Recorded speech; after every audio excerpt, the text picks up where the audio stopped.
On croit souvent qu'il n'y a que les musulmans qui tiennent en grande estime la personnalité du prophète Mohammed alayhi salatu wassalam. Pourtant il n'en est rien, car de tout temps, de grands intellectuels, des penseurs occidentaux ou orientaux, des hommes politiques, des écrivains, bref, des hommes célèbres à travers l'histoire, ont eu eux aussi une grande admiration pour lui. Aujourd'hui, les témoignages qui dominent et qui circulent ne sont pas du tout élogieux à son égard, au contraire. Certains souhaitent salir son honneur pour que la méconnaissance de ce prophète domine les esprits, surtout en Occident, et que dans les pensées populaires, ce soit une image altérée de l'islam et de son prophète qui demeure. Aujourd'hui, dans un monde où tout s'inverse, on ne considère plus les choses à leur juste valeur. Il y a une malhonnêteté intellectuelle qui domine, qui empêche de reconnaître et de rendre à chacun ce qui lui appartient. Ce qui est propagé est donc des rumeurs et des ragots dénués de vérité qui manipulent la masse. Et les premiers responsables sont les médias, écrits, radio ou télé. En général, ils ne sont plus que dans la caricature. Il n'y a plus beaucoup de liberté et pas non plus de sérieux dans leur travail. Et ceci, je pense, ne changera pas tant que la masse ne se réveille pas. Ces hommes et ces femmes d'hier et d'aujourd'hui que je vais citer n'étaient pas dépourvus d'un esprit critique. Ils ont tout simplement reconnu l'évidence, reconnu que Mohammed était un homme extraordinaire. Et on ne peut que s'étonner qu'un seul homme, d'un seul tour de main, a pu souder des tribus ennemies et des bédouins nomades et en faire la plus puissante et la plus civilisée des nations de son époque. Et ce, en 23 ans. Nul autre être humain n'a accompli autant dans des domaines aussi variés et dans un temps aussi limité que le prophète Mohammed alayhi salatu wassalam. Aucune personnalité de l'histoire ne peut le surpasser ou même l'égaler dans n'importe quel domaine de la vie. Ce monde a eu son lot de grandes personnalités, mais elles ne furent des génies que dans un ou deux domaines, alors que lui a tout changé, a tout réformé de fond en comble. Voilà pourquoi Michael Hart, dans son classement des 100 personnalités les plus influentes de l'histoire, dans lequel il a placé Einstein en 10e, Christophe Colomb en 9e, Bouddha en 4e, Jésus en 3e, Newton en 2e, a placé Mohammed en premier. Il a expliqué cela en disant « Certains lecteurs seront peut-être étonnés de me voir placer Mohammed en tête des personnalités ayant exercé le plus d'influence en ce monde. Et d'autres contesteront probablement mon choix.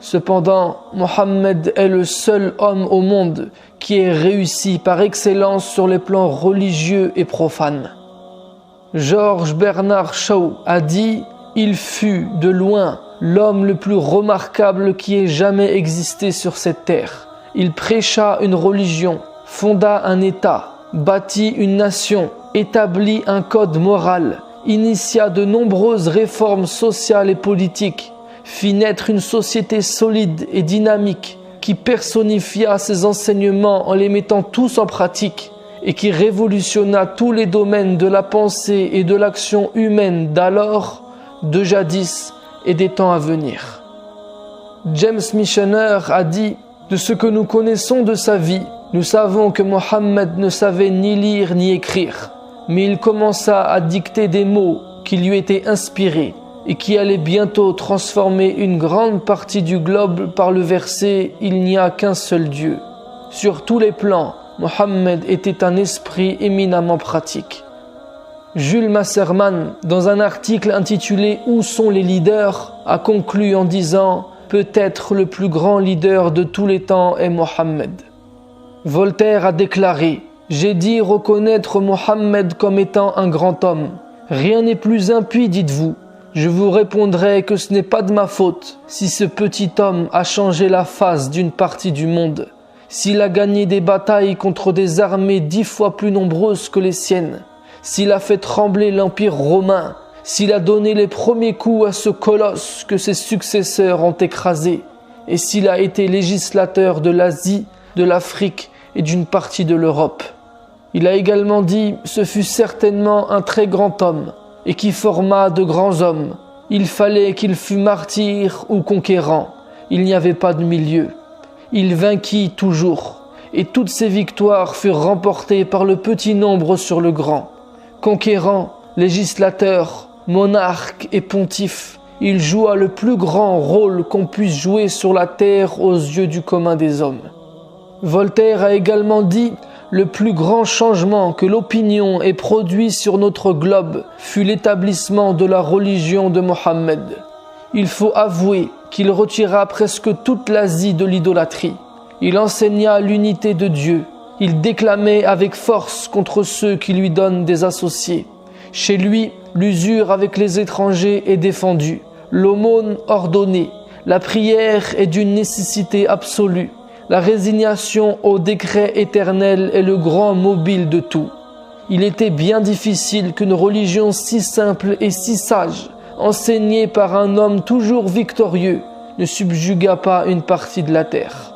Dans nos siècles de barbarie et d'ignorance qui suivirent la décadence et le déchirement de l'Empire romain, nous reçûmes presque tout des Arabes, astronomie, chimie et médecine. Et il a également écrit « Il y a je ne sais quoi dans ce Mohammed qui impose ». Gustave Le Bon a dit « S'il faut juger de la valeur des hommes par la grandeur des œuvres qu'ils ont fondées, nous pouvons dire que Mohammed fut un des plus grands hommes qu'ait connu l'histoire. » Des préjugés religieux ont empêché bien des historiens de reconnaître l'importance de son œuvre, mais les écrivains chrétiens eux-mêmes commencent aujourd'hui à lui rendre justice. Il a également écrit « Mohammed a été le plus intelligent, le plus religieux, le plus clément des Arabes de son temps. Il n'a dû son empire qu'à sa supériorité. La religion prêchée par lui a été un immense bienfait pour les races qui l'ont adoptée. » Gandhi a dit « De tous les autres dirigeants de ce monde, aucun ne put combiner autant de qualités diverses et à un degré de perfection aussi impressionnant que Mohammed. » Will Durant a déclaré « Si on avait à noter le grandiose en fonction de son influence sur certaines personnes, on dirait que Mohammed est le plus grand des grandioses. » John William Draper a dit « À la Mecque, en Arabie, est né l'homme qui parmi tous les hommes allait exercer la plus grande influence sur la race humaine, Mohammed. » Goethe a dit « Nous les Européens, avec tous nos concepts, n'avons pas pu encore atteindre ce que Mohammed a atteint, et nul ne pourra le dépasser. J'ai cherché dans l'histoire de l'humanité un homme qui en soit l'exemple idéal, et je l'ai trouvé en la personne du prophète Mohammed. Et ainsi doit se révéler la vérité, et s'élever comme a réussi Mohammed à assujettir le monde entier par le monothéisme.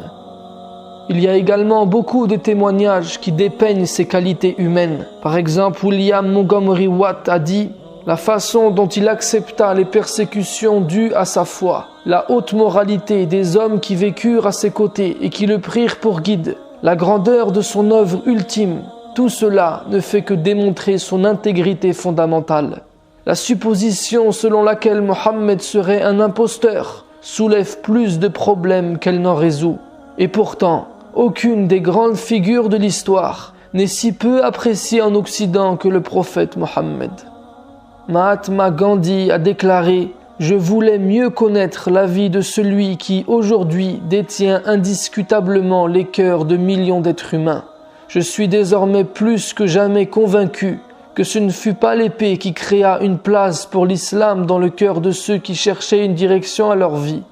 Ce fut cette grande humilité, cet altruisme du prophète, l'égard scrupuleux envers ses engagements, sa dévotion intense à ses amis et adeptes, son intrépidité, son courage, sa confiance absolue en Dieu et en sa propre mission. Ces faits, et non l'épée, lui amenèrent tant de succès et lui permirent de surmonter les problèmes. Washington Irving a déclaré « Dans sa conduite privée, il était juste. Il traitait les amis et les étrangers, le riche et le pauvre, le puissant et le faible avec équité et était aimé par le petit peuple pour l'affabilité avec laquelle il les recevait et écoutait leurs doléances. Ces triomphes militaires n'ont soulevé aucune fierté ni vaine gloire comme cela aurait été le cas s'ils avaient été effectués à des fins personnelles.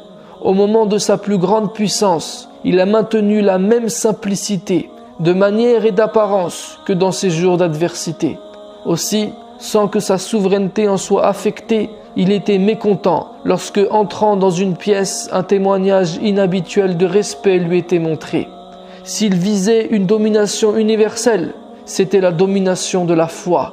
Quant au pouvoir temporel qui a grandi entre ses mains, il l'a utilisé sans ostentation et il n'a rien fait pour le perpétuer dans sa famille. Thomas Carlyle a écrit « On remarqua que Mohammed, depuis sa tendre enfance, était considéré comme étant un jeune doué de raison. D'ailleurs, les personnes avec lesquelles il vivait l'avaient surnommé El-Amin, l'honnête, le sincère et le loyal. Ses paroles, ses actes et sa pensée étaient véridiques. Ceux qui le côtoyaient avaient également remarqué que toute parole qui exhalait de lui renfermait une édifiante sagesse. J'ai appris de lui qu'il était extrêmement pondéré et gardait le silence lorsque les paroles n'étaient plus nécessaires. Mais lorsqu'il parlait, ses paroles n'étaient que vérité et raison. Tout le long de sa vie, nous avons vu en lui un homme aux principes bien établis et connu pour une implacable détermination. Il se souciait du malheur des autres, était généreux et bienfaisant, clément, faisant preuve de piété et de mérite et était vertueux. Extrêmement sérieux et sincère, il était néanmoins d'un naturel doux, accueillant et accessible. Il était réjouissant, agréable, sociable et sa compagnie était appréciée. On pouvait parfois le voir plaisanter et s'amuser.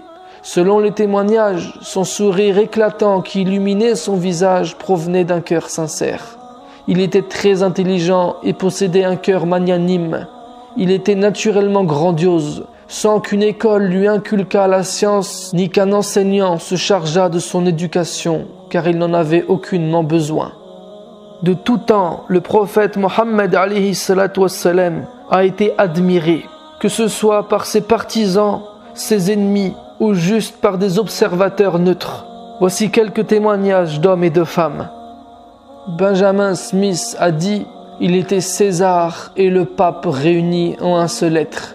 Mais il était pape sans avoir les prétentions du pape, et César sans avoir les légions de César, sans armée, sans garde du corps, sans palais et sans revenu fixe.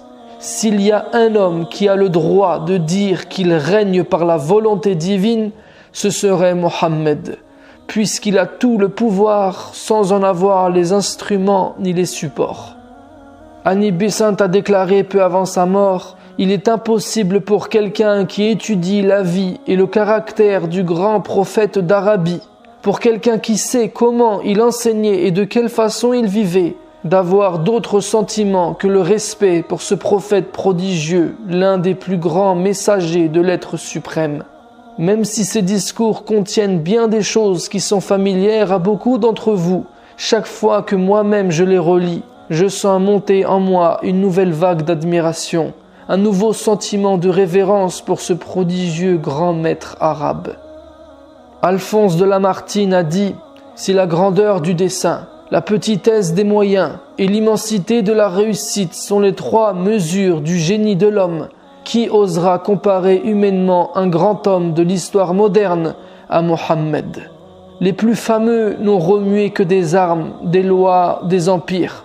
Ils n'ont fondé, quand ils ont fondé quelque chose, que des puissances matérielles, écroulées souvent avant eux. Celui-là a remué des armées, des législations, des empires, des peuples, des dynasties, des millions d'hommes sur un tiers du globe habité. Mais il a remué de plus des idées, des croyances, des âmes. Sa longanimité dans la victoire, son ambition toute d'idées et nullement d'empire, sa prière sans fin, son triomphe après le tombeau atteste, plus qu'une imposture, une conviction. Ce fut la conviction qui lui donna la puissance de restaurer un dogme. Orateur, apôtre, législateur, guerrier, conquérant d'idées, restaurateur de dogmes, d'un culte sans image, fondateur de 20 empires terrestres et d'un empire spirituel, voilà Mohammed. À toutes les échelles où l'on mesure la grandeur humaine, quel homme fut plus grand? Et je précise que juste après ces lignes, Alphonse de Lamartine a expliqué que lui, à titre personnel, il considérait que c'était Jésus, le plus grand homme de l'humanité. Edward Gibbon a dit « Le credo de Mohammed est dénué de suspicion de l'ambiguïté, et le Coran est le témoignage glorieux de l'unicité de Dieu. Ce n'est pas la propagation, mais la permanence de sa religion qui mérite notre émerveillement.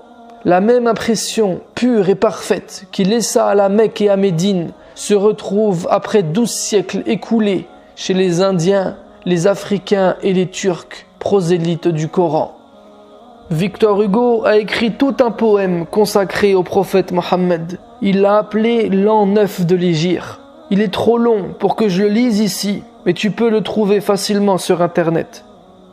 Napoléon Bonaparte, dans son journal intime, a rédigé ceci. À un certain moment de l'histoire, apparut un homme appelé Mohammed.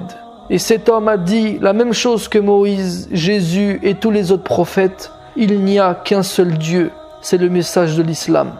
Mohammed a détruit les faux dieux, renversé le temple des idoles dans la moitié du monde. Mohammed fut un grand homme, intrépide soldat, grand capitaine, homme d'État. Il régénéra sa patrie et créa au milieu des déserts de l'Arabie un nouveau peuple et une nouvelle puissance. Napoléon a été très élogieux vis-à-vis du prophète Mohammed et vis-à-vis de l'islam. Un de ses compagnons, Emmanuel de Lascaz, a écrit dans le mémorial de Sainte-Hélène « Lorsque Napoléon séjournait en Égypte, il se demandait avec étonnement comment le prophète de l'islam et les hommes de l'histoire islamique sont parvenus à pénétrer si facilement dans les territoires étrangers qu'ils ont dominés ensuite. C'est pour cela même que l'empereur adopta une opinion optimiste de l'islam et déclara « Je me convertirai à l'islam ». Léon Tolstoï a écrit ceci. Il suffit d'évoquer avec fierté que Mohammed a libéré un peuple soumis et sanguinaire des démons des mauvaises mœurs et l'a guidé vers le chemin du développement et de l'épanouissement. Le chemin de Mohammed, de par son accord avec la raison et la sagesse, s'étendra à l'avenir sur le monde entier. Et pour terminer ces témoignages, j'en citerai un autre de George Bernard Shaw qui a dit « Je l'ai étudié, le merveilleux homme, et à mon avis, loin d'être un antéchrist, il mérite le titre de sauveur de l'humanité. Je crois que si un homme comme lui prônait la dictature du monde moderne, il réussirait à résoudre ses problèmes d'une façon qui lui apporterait la paix et le bonheur si nécessaires. J'ai prophétisé sur la foi de Mohammed qu'elle sera acceptable à l'Europe de demain, comme elle commence à devenir acceptable à l'Europe d'aujourd'hui. » Il a également écrit « C'est une honte pour chacun d'écouter les accusations disant que l'islam est un mensonge et que Mohammed est un imposteur et un falsificateur. Il était un grand homme par sa nature. Il n'a pas été éduqué par une école ni par un instituteur. Il n'avait pas besoin de tout cela. Le mensonge façonné avec de bonnes intentions destiné à cet homme ne déshonore que nous. Une grande âme silencieuse, il était de ceux qui ne peuvent être autrement que sincères et convaincus, et que la nature elle-même a créé sincères. Alors que d'autres se complaisent dans des formules et des rumeurs comptant de leur sort, cet homme ne pouvait se soustraire aux formules. Il était seul avec sa propre conscience et la réalité des choses. Une telle sincérité, ainsi qu'on veut bien la nommer, possède en réalité quelque chose de divin. Le discours d'un tel homme est semblable à la voix qui émane du cœur même de la nature. Les hommes écoutent et doivent écouter ce discours mieux que tout autre. Le reste n'est que futilité en comparaison. La liste des témoignages de ce genre n'est évidemment pas exhaustive. On ne pourrait pas tous les citer. Ils ont tous conclu de manière objective, en étudiant de manière impartiale sa vie et son histoire, que Mohammed alayhi salatu wassalam était un grand homme. Ils n'ont pas tous cru que c'était un prophète. Ces personnes que je viens de citer étaient non musulmans. Je n'utilise pas leurs citations pour prouver la prophétie de Mohammed, n'y vois donc aucune intention de récupération. Je les ai cités pour faire passer un message. C'est que la seule chose que chacun doit faire en tant qu'être humain sensible réfléchi et concerné, c'est de s'arrêter un instant et de se demander, toutes ces idées extraordinaires et révolutionnaires, sont-elles fondées? Sont-elles justes? Et si tu considères qu'elles le sont, n'est-il pas temps que tu apprennes à connaître cet homme, que tu cesses d'ignorer ses enseignements? Cela ne te coûtera rien, au contraire. Ça marquera plutôt le début d'une nouvelle ère dans ta vie. Une des choses que m'a appris l'islam, que m'a appris mon prophète, c'est d'être juste, de ne pas tomber dans les amalgames, de ne pas se faire avoir par des raccourcis et des préjugés. Et être juste implique de préserver son esprit critique, de refuser de se faire orienter par qui que ce soit. Et j'ai remarqué, et je pense qu'on l'a tous remarqué, que souvent la vérité dérange. Ceux qui dominent le font à des fins personnelles. Alors ils font tout pour salir ceux et celles qui travaillent pour l'intérêt général. Et c'est ce qu'ils tentent de faire avec celui qu'ils appellent Mahomet. Ils sont même allés jusqu'à falsifier son nom, et pas de manière anodine, puisque Mahomet a le sens inverse de Mohammed. Mohammed est celui à qui on fait des éloges, et Mahomet veut dire tout l'inverse. Et si cet homme dérange, c'est parce qu'il est venu pour réveiller les gens. C'est parce que son message appelle à la révolution, parce que son message est libérateur, loin de toute manipulation. Et comment ne pas être élogieux envers lui, alors qu'Allah lui-même nous a dit, en effet, vous avez dans le prophète un excellent modèle. Alors qu'Allah lui-même lui a dit, et tu es certes d'une moralité éminente. Si Dieu parle de lui de cette manière, si Dieu lui a dit, nous ne t'avons envoyé que miséricorde pour le monde entier, alors cela est évident pour celui qui a encore un cœur vivant, que cela doit éveiller sa saine nature, son intuition, sa curiosité naturelle, et de se pencher sur cet homme et son message. On ne se cache pas derrière des hommes célèbres pour légitimer notre foi. J'aime pas d'ailleurs le terme de penseur, parce que personne ne doit penser à ta place. Mais on ne cite ces gens que pour éveiller davantage cette curiosité de ceux pour qui la parole d'Allah ne suffit pas. Car c'est peut-être à travers cet homme, ce prophète, Mohammed, alayhi salatu wassalam, que tu connaîtras Allah, que tu connaîtras la vérité. Sur ce, je te dis à la prochaine vidéo, Inch'Allah.